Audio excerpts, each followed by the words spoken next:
Hello, एक बार फिर से आप सब लोगों को गुड मॉर्निंग, नमस्ते। हम लोग बीए पार्ट सेकंड के पेपर सेकंड में नाटक की रचना को पढ़ रहे हैं।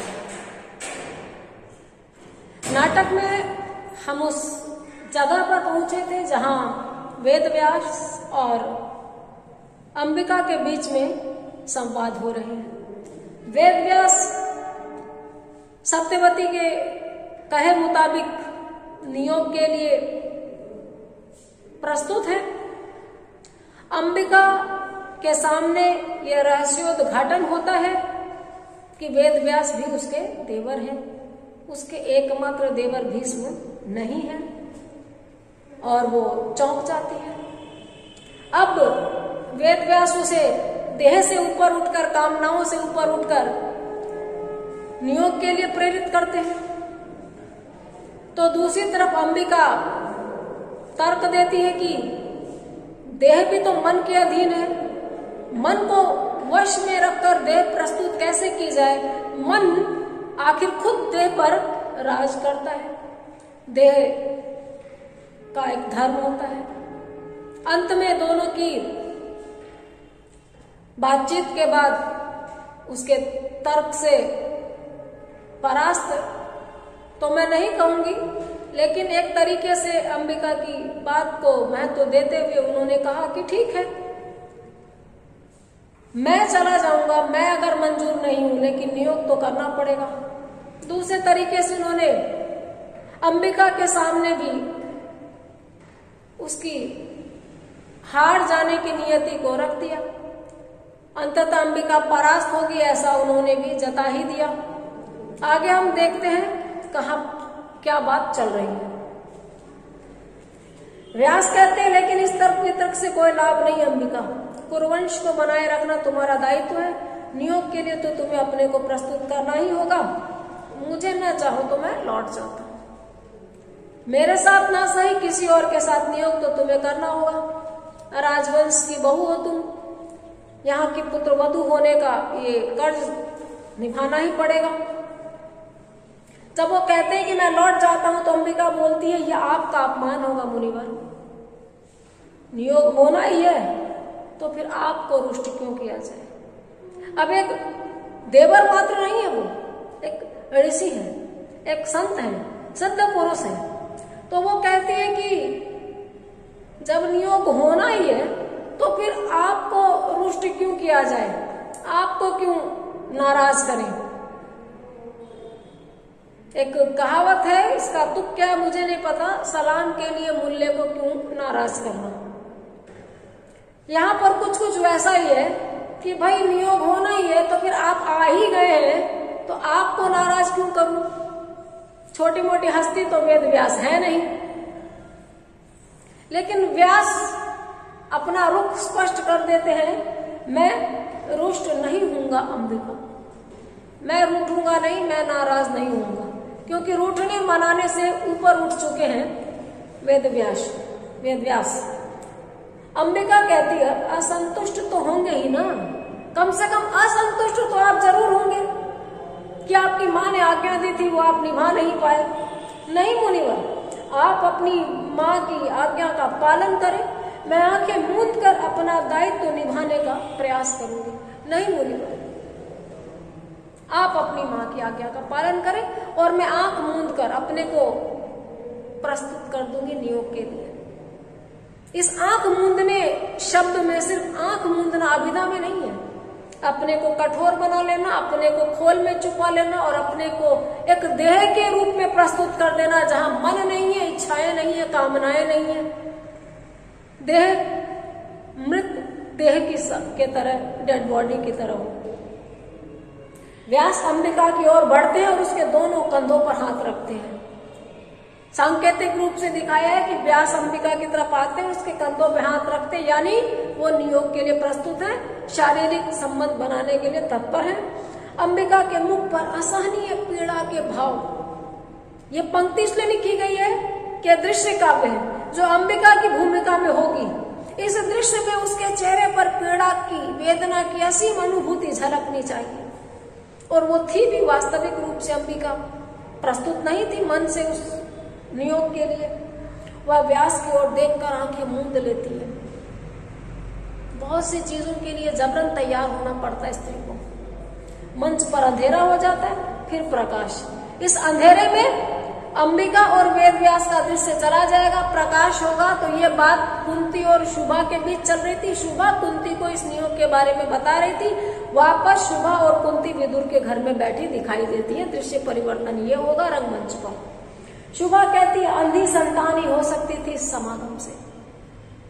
ये जो समागम था, ये जो रिलेशन बना था, ये ऐसा कठोर था, अनिश्चित था, अनपेक्षित था कि इससे जो संतान होती आंख वाली तो नहीं हो सकती थी। आंख मूंद कर अपनी चेतना को, अपनी इच्छाओं को मारकर, उसका दमन करके वो पहुंची थी वेद व्यास को अपने को सौंपने। तो संतान अंधी ही होनी थी। संतान इसीलिए अधिकांशतः अधूरी रह जाती है कुंती, वे अधूरे अनचाहे समागम का फल होती है। बहुत ही मार्मिक और चुभने वाली बात यहाँ पर शुभा कह रही है। चुभने वाली इसलिए कि हम लोग अधिकतर यथार्थ को देखते नहीं है। कहीं पे गोबर पड़ा हो और उस पर आप रेशमी वस्त्र ढक दीजिए तो गोबर बेशक दिखाई देना बंद हो गया, लेकिन वो हटा नहीं है, वो पड़ा है। इसी तरह हम बहुत सारी चीजें अपने घर की मर्यादा, अपनी संस्कृति के नाम पर छुपा लेते हैं। बहुत सारी चीजें जो उजागर होनी चाहिए, जिसके एवज में सजाएं मिलनी चाहिए, अपराध घोषित होना चाहिए, वो सभ्यता, संस्कृति, धर्म के नाम पर उस रेशमी चादर के तले ढक दी जाती है। बहुत से लोग बिना मर्जी के बेमेल विवाह ढोए जाते हैं और उनसे जो संतानें होती है वो माता पिता के प्रेम का फल नहीं होती। इसीलिए असंतुष्ट माताएं अपने बच्चों से इतना प्यार नहीं कर पाती। उनको अपनी जिंदगी अपूर्ण लगती है, अपने साथ अन्याय हो गया लगता है, वो शोषण का शिकार हो गई लगती है। बच्चों की जिम्मेदारियों के बीच में फंसी हुई महसूस करती है। तो जो अधिकार होता है बच्चों का, उससे वो वंचित रह जाते हैं। दुनिया में आने के लिए कोई भी बच्चा एप्लीकेशन नहीं लगाता है, आवेदन पत्र नहीं देता है कि उसको जन्म दिया जाए। वो चाहे गलती से हो, चाहे भूल से हो, चाहे इच्छा से हो, चाहे अनिच्छा से हो, वो अपने माँ बाप के मिलने की परिणति होता है।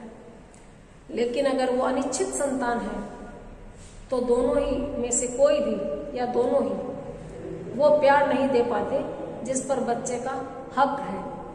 और इस वजह से बच्चों को अपने माँ बाप से शिकायत होती है, माँ बाप को बच्चों से शिकायत होती है। घर मकान में तब्दील होते चले जाते हैं, मकान खंडहरों में बदलते चले जाते हैं। यहाँ पर कुंती की बात को बहुत अधिक विस्तार से नहीं समझा के भी मैंने कोशिश की है कि आप चाहें तो समझ सकते हैं कि क्यों बच्चे महसूस करते हैं कि उनके साथ अच्छा नहीं हो रहा।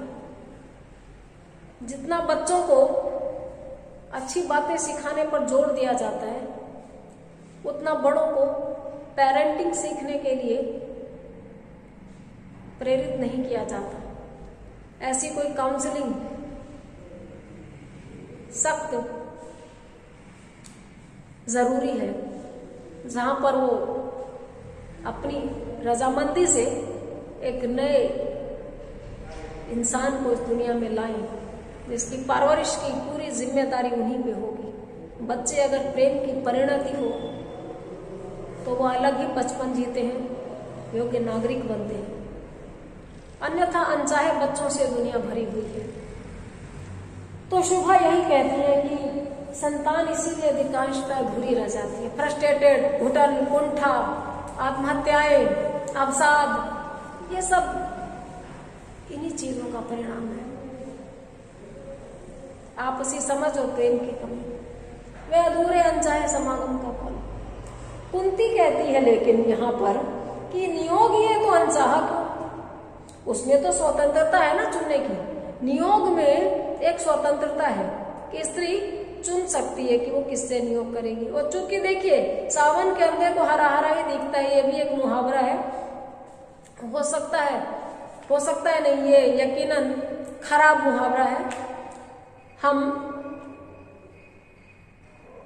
किसी भी तरह से अक्षम व्यक्ति को गलत मुहावरों में बांध देते हैं। लेकिन बात यही है कि जिसके पेट में भूख लगने के पहले अनाज पहुंच जाए उसको भूखमरी शब्द समझ में नहीं आएगा। तो यहाँ पर कुंती ने 5 अलग अलग देवताओं से नियोग करके 5 अलग अलग योग्य परिपूर्ण संतानें प्राप्त की। तो वो भोली बच्ची की तरफ पूछ रही है कि नियोग अनचाहा क्यों? नियोग ही है तो फिर चाह से होना चाहिए, उसमें तो स्वतंत्रता है ना चुनने की। शुभा का जवाब मेरी बात स्पष्ट कर देगा। तुम सौभाग्यशाली हो कुंती कि तुम्हें यह स्वतंत्रता मिली, इसीलिए तुम्हारा हर पुत्र अपने में पूर्ण है। लेकिन कितनी स्त्रियों को मिलता है यह सौभाग्य? अनचाहा समर्पण कितना पीड़ादायक है ये कौन जानता है? बीज में ही पीड़ा हो तो फल सुखद कैसे होगा? पारिवारिक तनाव, सामाजिक संघर्ष सब इसी का परिणाम अधिकांश है। वो कहती है कुंती सौभाग्यशाली है, पांडु उसके साथ सहमत थे। पांडु के जीवित रहते एक तो नियोग हुए और इसने अपनी पसंद के देवता चुने, तो उसकी सारी संतानें अपने आप में पूर्ण हैं। लेकिन कितनी स्त्रियों को सौभाग्य मिलता है? आप अंबिका को ही देख लीजिए ना, इच्छा नहीं थी वेद व्यास के पास जाने की लेकिन गई ना। अनचाहा समर्पण बहुत पीड़ादायक होता है और काश इसको कोई समझ पाता। यहाँ पर वो यही कह रही है, नहीं जानना चाहते लोग, बस संतान चाहिए, वंशवृद्धि, सत्ता का वारिस। बीज में ही पीड़ा हो तो फल सुखद कैसे होगा? जब मिलते वक्त ही वो दुखी है, टूटी हुई है, डेड बॉडी की तरह है, एंजॉय नहीं कर रही है, उस संबंध में वो अपने आप को उस पल में जी नहीं रही है, तो होने वाली संतान से उसका लगाव कैसे होगा? होने वाली संतान निरापद, निष्कलुष कैसे हो सकती है? साइंटिफिक है या नहीं, लेकिन दुखद बात है। बीज में पीड़ा हो तो फल सुखद कैसे होगा? पारिवारिक तनाव और सामाजिक संघर्ष अधिकांशतः इसी का परिणाम है, ऐसा शुभा कहती है। ये पैराग्राफ, ये गद्यांश अगर व्याख्या के लिए आ जाए तो प्रसंग, संदर्भ, व्याख्या और विशेष 4 सोपानों से गुजरकर इस प्रश्न का उत्तर देना है। प्रसंग में प्रस्तुत नाट्यांश प्रसिद्ध नाट्यकर्मी नंदकिशोर आचार्य द्वारा रचित नाटक हस्तिनापुर से उद्धृत है। शुभा और कुंती के मध्य बातचीत चल रही है। वेद व्यास के साथ अनचाहे नियोग के परिणाम और इसको सामान्यकृत करते हुए अनचाहे नियोग से उत्पन्न संतानों और पारिवारिक विग्रह के कारण पर प्रकाश कुंती डाल रही है। ये संदर्भ। व्याख्या लिखा हुआ मिलेगा, हमें देखना है, शब्द बदल देने हैं, अर्थ वही रखना है। अभी मैंने बताया है कुंती क्या क्या कहती है। विशेष में शास्त्रों में वर्णित नियोग प्रथा का इस गद्यांश में चित्रण हुआ है। नंबर 1 पॉइंट, नियोग अगर अनचाहा हो तो शिशु अपूर्ण होगा, कोई ना कोई शारीरिक मानसिक विकार होगा, ऐसा भी नाटककार का कहना है शुभा के माध्यम से। शैली मार्मिक है, भाषा प्रसंगानुकूल है, हृदय पर छाप छोड़ने वाली है। इस प्रकार से हमने व्याख्या कैसे करनी है वो भी देखा और नाटक को थोड़ा और आगे तक परिणति की तरफ ले गए। आगे क्या होगा ये हम नेक्स्ट वीडियो में देखेंगे। आज इतना ही, बने रहिए, देखते रहिए, स्वस्थ रहिए। Have a nice day.